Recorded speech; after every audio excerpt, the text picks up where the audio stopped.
خلفاء نے قید میں رکھا، ان حالات میں آپ نے سورج تک نہیں دیکھا تھا۔ 7 سال تک اہل بیت کے وہ بڑے امام جعفر صادق کے بیٹے، تو کیا اس وقت اسلام رک گیا، ختم ہو گیا؟ امام محمد بن حسن عسکری کو 20 سال جیل میں رکھا گیا۔ کیا ان مصائب و آلام کے بعد دنیا سب مل کر کے اسلام کو ختم کر دیا؟ بغداد میں ایسے حالات آئے تھے ہلاکو کے زمانے میں، مسلمانوں کا اتنا قتل عام ہوا تھا کہ خون سے پورا بغداد لال ہو گیا تھا، اور گھوڑے دوڑتے تھے تو گھوڑوں کے ٹاپ خون سے بھیگ جاتے تھے۔ ہماری کتابیں جلا کر خاک کر دی گئی کہ سب مٹ جائے، نہیں رکا۔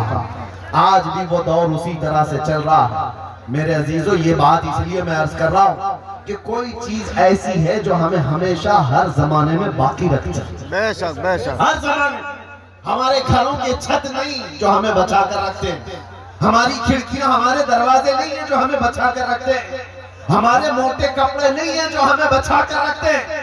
ہر دور میں ہر فتنے کے وقت کوئی چیز اگر ہمیں سلامت رکھتی ہے تو میرے مصطفیٰ کی محبت کا واسطہ ہے۔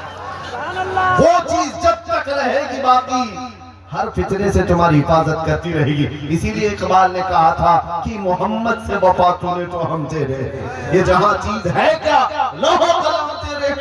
حضور سے وفا کر کے دیکھو، ہر چیز تمہارے سامنے ڈال دی جاتی ہے، ہر چیز کو رب تعالیٰ تمہارے لیے مسخر کر دیتا ہے، دنیا تمہاری طرف پھیر دی جاتی ہے، انسانوں کے دلوں کو رب تبارک و تعالیٰ تمہاری طرف مائل کر دیتا ہے۔ ایک بار وفا کرو میرے مصطفیٰ سے۔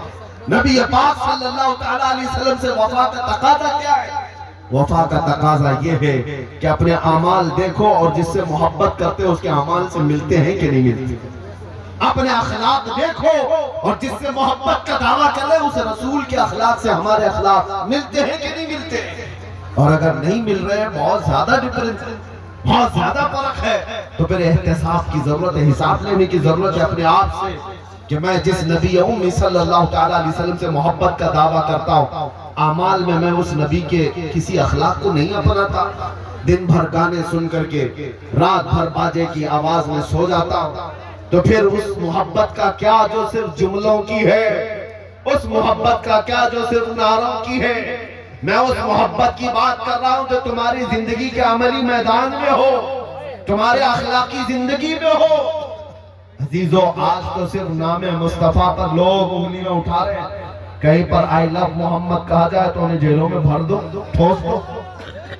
یہ تمام چیزیں تو صرف ابھی آج نام کے ساتھ چھیڑ چھاڑ، کل تو ہوگا یہ کہ تمہیں نام لینے سے آج جس طرح سے لوگ آپتی جنک باتیں کر کے دکھا رہے ہیں کہ ہمیں تکلیف ہے، کل سے تم حضور پاک صلی اللہ تعالیٰ علیہ وسلم کے اخلاق پر اور ان کے اعمال پر چلنے کی کوشش کرو گے تو تمہیں دنیا تانا دینے لگ جائے گی۔ حضور نے یہ بات 1400 سال پہلے بیان فرمایا کہ ایک دور ایسا آئے گا جب تم اپنے ایمان پر عمل کرتے رہو گے تو دنیا ایسے دیکھے گی جیسے چور کو اور زانی کو دیکھتی، تانا مارے گی، یہ دیکھو یہ مومن ہے، یہ دیکھو یہ مسلم ہے۔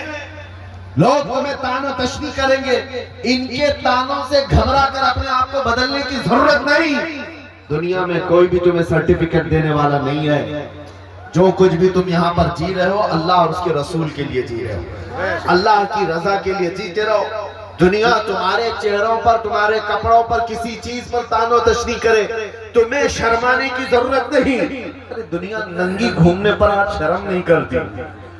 آپ نے دیکھا دنیا آج ننگی ہو گئی ہے، انہیں ننگا گھومنے میں شرم نہیں آتی، تو ایک نبی کے غلام کو اپنے مصطفیٰ کی سنتوں پر عمل کرنے میں کیوں شرم آتی؟ دنیا کو چوٹی رکھنے میں شرم نہیں آتی تو تمہیں داڑھی رکھنے میں کیوں شرم آتی؟ کیوں ہے؟ ان کا تو کوئی ہے نہیں، ہمارا تو ہے۔ وہ جس کے فالوور ہیں ہمیں پتہ نہیں وہ ان کو دیکھتا بھی ہے کہ نہیں دیکھتا۔ آج نوجوانوں سے میں کہتا ہوں جس کے پیچھے چلنے کی بات کرتے میں اس کا فین ہوں، اس کا فین ہوں، پتہ نہیں کس کے فین ہیں، اور اس کی طرح ہیئر اسٹائل، اس کی طرح کپڑے، اس کی طرح فیس کٹ، کسی ایکٹر کے کسی ایکٹریس کے فدائی لوگ موجود ہیں۔ کبھی پوچھنا، میں ایک بات کہہ کر کے جاتا ہوں، مرنے سے پہلے جس کے تم فین ہو اس کو ایک لیٹر لکھ کے جانا کہ میں سب بال بھی تمہاری طرح رکھتا تھا، کپڑے بھی تمہاری طرح پہنتا تھا، فیشن بھی تمہاری طرح کرتا تھا، مرنے والا ہو اور کبھی قبر میں منکر نکیر آئے تو آ کر کے بچا لے. وہ کیا بچائے گا جو خود جہنم میں جانے والا؟ وہ کیا بچائے گا؟ تمہیں خود کو بھی پتا ہے تم ایسا خط بھی نہیں لکھ سکتے اور ایسا بول بھی نہیں سکتے، لیکن ہم سے پوچھو، ہم کہہ بھی سکتے ہیں، بول بھی سکتے ہیں. مرنے سے پہلے ہم اپنے آقا کی بارگاہ میں یہ عرض بھی کر سکتے ہیں، یا رسول اللہ، دنیا میں جیتا تھا تو آپ کا نام لے کر جیتا تھا، کھاتا تھا تو آپ کا نام لے کر کھاتا تھا، اخلاق میں کوشش کرتا تھا آپ کی سنتوں پر عمل کرنے کی، آپ کی طرح پہننے کی، آپ کی طرح بولنے کی، یہ تمام چیزیں کرتا رہا. آقا اب موت کا وقت قریب آیا، منکر نکیر آئے تو بچا لینا. میرے عزیزوں بتاؤ اپنے دل پر ہاتھ رکھ کر کے، وہ دنیا کا دجال مکار جو تمہیں آج گناہوں کی طرف پھانس کر کے رکھا ہے، کوئی ایکٹر ہو کہ ایکٹریس، وہ بچائے گا یا آمنہ کا لال قبر میں آ کر کے بچائے گا؟ مشائخ بزرگان دین نے یہ فرمایا ہے، جو عاشق صادق قبر میں جاتا ہے منکر نکیر بعد میں آتے ہیں، مصطفیٰ پہلے تشریف لاتے ہیں. نعرہ تکبیر، نعرہ رسالت. یہ بات اس لیے میں کہہ رہا ہوں کہ وہ آمنہ کے لال رسول مکرم صلی اللہ تعالیٰ علیہ وسلم نہ تمہیں دنیا میں تنہا چھوڑیں گے، نہ قبر میں اور نہ حشر میں. وہ تنہا نہیں چھوڑیں گے. ایک بار وفا کر کے دیکھو. ہم نے محسوس کیا ہے میرے عزیزوں، ہم نے تنہائی کے اوقات میں بھی دیکھا ہے کون ہمارا ساتھی ہے، کون ہے.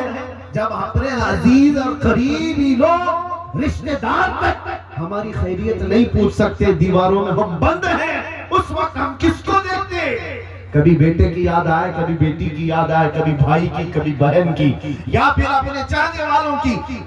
ہزار لوگوں کی خواہش کر لے لیکن کوئی آ تو نہیں سکتا دیوار توڑ کر کے. ہم نے وہ تنہائی کے حالات دیکھے، لیکن ایک یاد آتی تھی تو سب غم بھول جاتے تھے. ان کے نثار کوئی کیسے ہی رنج میں ہو، جب یار آ گئے ہیں سب غم بھولاتے ہیں. وہ یاد ہے میرے مصطفیٰ کی، نبی پاک صلی اللہ تعالیٰ علیہ وسلم کی. ہم نے دنیا میں محسوس کیا ہے اس نبی مکرم کی یاد ہمیں جیل کی تنہائیوں میں بھی تنہا ہونے نہیں دیتی، تو پھر قبر کی اندھیری رات میں وہ کیسے تنہا ہونے دے گی؟ اسی لیے اعلیٰ حضرت کی بات سنو. اعلیٰ حضرت نے 100 سال پہلے ہم سے یہ کہا تھا، آج لے ان کی پناہ، آج مدد مانگ ان سے، کل نہ مانیں گے قیامت میں اگر مان